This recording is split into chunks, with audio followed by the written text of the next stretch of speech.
نہیں اسے بٹھا دیا جائے. حضرت ابو بکر صدیق رضی اللہ تعالیٰ عنہ کے صاحبزادے سارے صحابی ہیں، مجاہد ہیں، نبی پاک کے دین کے غازی ہیں، لیکن حضرت ابو بکر جاتی دفعہ بیٹا نہیں بٹھا کے گئے. کس کو بٹھایا؟ نام لیں، آپ کو ثواب ہوگا. ان کا بھی نام لینا سیکھ جائیں. چلے اللہ خیر کرے گا. اللہ کرے ان کے نام لینے سے نا حضرت عمر کے نام سے تو حرارت پیدا ہوتی ہے روح میں. دوسرا، حضرت ابو بکر کس کو بنا گئے؟ ان کے بیٹے کا پتہ کیا حال ہے؟ حضرت عمر کے بیٹے کو نبی پاک صلی اللہ علیہ وسلم نے فرمایا عمر تیرا بیٹا نیک آدمی ہے، راجل صالح، تیرا بیٹا. اور مفتی تھے جناب عبداللہ ابن عمر. مدینے کے لوگوں نے فتویٰ لینا ہوتا تھا تو عبداللہ ابن عمر سے لیتے تھے. لیکن حضرت عمر جاتی دفعہ بیٹے کو بنا کے بولی یہ بیٹے کو بنایا، فرمایا 6 بندے ہیں، کسی کو خلیفہ چن لینا. کن کو چنا گیا؟ حضرت عثمان غنی کی اولاد بھی تھی. بلوانیوں نے حملہ کیا، پورا موقع ملا، انہیں پتا تھا شہید کر دیا جاؤں گا، ہر شے سامنے تھی. انہیں کہا گیا قائم مقام کا اعلان کریں. فرمایا جو 2 نہیں کر کے گئے تیسرا کیسے کرے؟ مجلس شورا ہی بنائے گی. مولا کائنات شیر خدا علی المرتضیٰ ان کے بعد آئے. امت مسلمہ میں بغیر میرٹ کے اگر آیا تو صرف یزید آیا، وہ بغیر میرٹ کے آیا. حضرت سیدنا امیر معاویہ رضی اللہ تعالیٰ عنہ کی نشست پر، اس منبر پر جس منبر پر حضرت جناب ابو بکر صدیق، فاروق اعظم، مولا علی، عثمان غنی بیٹھا کرتے تھے، اس منبر پر جب ایسا شخص بٹھایا گیا جو اہل نہیں تھا، جس کا میرٹ نہیں تھا، جس کا بنتا نہیں تھا آنا، جو اس امانت کا اہل نہیں تھا، جب امت کے اندر انتشار آیا اور وہ شخص بیٹھا جو اہل نہیں تھا، تو پھر نقصان یہ ہوا کہ امام حسین جیسے لوگوں کی گردنیں کاٹ کے نیزے پہ لٹکا دی گئی. یہ میرٹ نہ ہونے کا نقصان یہ ہوا کہ رسول اللہ کا خاندان کاٹا گیا. پھر حضرت زینب روئیں اس نااہلی کی وجہ سے. پھر میرے مصطفیٰ کا گھرانہ تڑپا اور حضرت امام زین العابدین نے کربلا کے میدان میں کھڑے ہو کے جو آواز دی تو مدینے تک صحابہ کی چیخیں نکلی، یا رحمت للعالمین ادرکنی زین العابدین. پھر اتنا نقصان ہوا امت کا، اتنا جس کا خمیازہ آج تک امت مسلمہ بھگت رہی ہے. نااہلوں کو سپورٹ کرنے والی قوم یاد رکھے، اور اپنے گھر کی 4 دیواری سے لے کر اعلان حکومت تک ہر نااہل آدمی کو محبت کی بنیاد پر آگے لگانے والے لوگ یاد رکھیں کہ نااہلوں کا خمیازہ بڑا سخت ہوتا ہے، بڑی دور تک بھگتنا پڑتا ہے. نااہلی کی حد ہے. 14 اگست منائی نا مسلمانوں نے، کیسے؟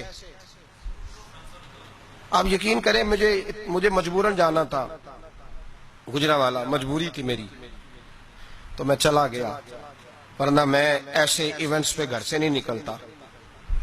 تو گجرانوالہ سے ہمارے شہر تک کا سفر، وہ جو گجرانوالہ کا چھوٹا سا حصہ تھا نا، وہ 1.5-2 گھنٹے لے گیا. یہ قوم ہے، یہ ٹریننگ ہے. اس کی وجہ پتہ کیا ہے؟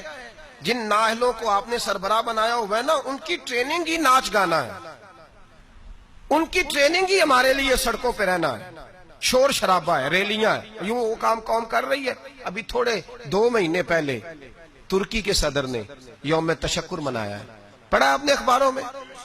طیب اردگان جس سال فوج نے بغاوت کر دی تو قوم کو کچھ دیا تھا نا، فوجی آ گئے. حالانکہ ٹینکوں کے سامنے کھڑا ہونا کوئی آسان بات ہے، لیکن درجنوں لوگ گھروں سے نکل کے آئے اور ٹینکوں کے آگے لیٹ کے جانے دی. کہا ہمارا حکمران بڑا اچھا ہے، ہم جانے نہیں دیں گے. یہ میں آپ کو داستان حضرت عمر بن عبدالعزیز کی نہیں سنا رہا ہوں، اس شخص کی سنا رہا ہوں جو زندہ ہے. اور اس شخص نے یوم تشکر منایا تو پتہ کس طرح منایا؟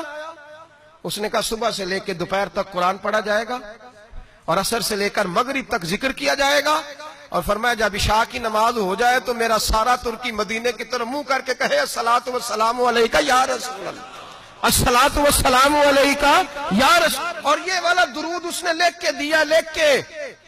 پہلے تو میں ان سے پوچھتا ہوں جو کہتے ہیں یہ درود پڑھنا کفر ہے، ترکی تو ہو گیا نا کافر سارا ہی، تو معاذ اللہ نکل گئے، تمہارے فتوے کی زد میں آ گئے. الصلاۃ والسلام علیکہ یا رسول اللہ. اس نے کہا یہ یوم تشکر ہے.